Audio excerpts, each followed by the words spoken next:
வணக்கம் திதி. இந்த சம்பவம் கடலோர கர்நாடக நகரமான மங்களூருவில் நடைபெற்றுள்ளது. இன்று காலை 5 மணி அளவில் மங்களூரு நகரின் கங்கநாடி போலீஸ் நிலையத்துக்கு பின்புறம் ஒரு 4 குடும்பங்கள் பழைய சுமார் 20-30 வருடங்கள் பழமையான ஒரு ஓட்டு வீட்டில் வசித்து வந்தனர். அந்த வீட்டுக்கு பின்பகுதியில் ஒரு 15 அடி உயரத்துக்கு காம்பவுண்ட் சுவர் இருந்தது. ஆனால் நேற்று இரவு முழுவதும் கனமழை பெய்ததன் காரணமாக அந்த தடுப்பு சுவர் இடிந்து கூரை வீட்டின் மீது விழுந்தது. அப்போது கூரை வீட்டு செவுறு மற்றும் மேற்கூரை அனைத்தும் வீட்டுகளுக்குள் சரிந்து விழுந்தது.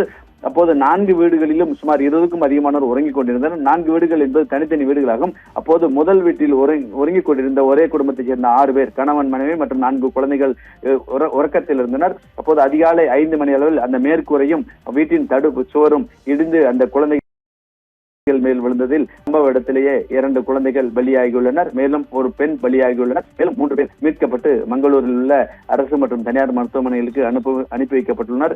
NDRF டீம் மற்றும் உள்ளூர் போலீசார் சம்பவ இடத்தில் தற்போது முகாமிட்டுள்ளனர். மாவட்ட கலெக்டர் தர்சனம் தற்போது சம்பவ இடத்திற்கு வந்துள்ளார்.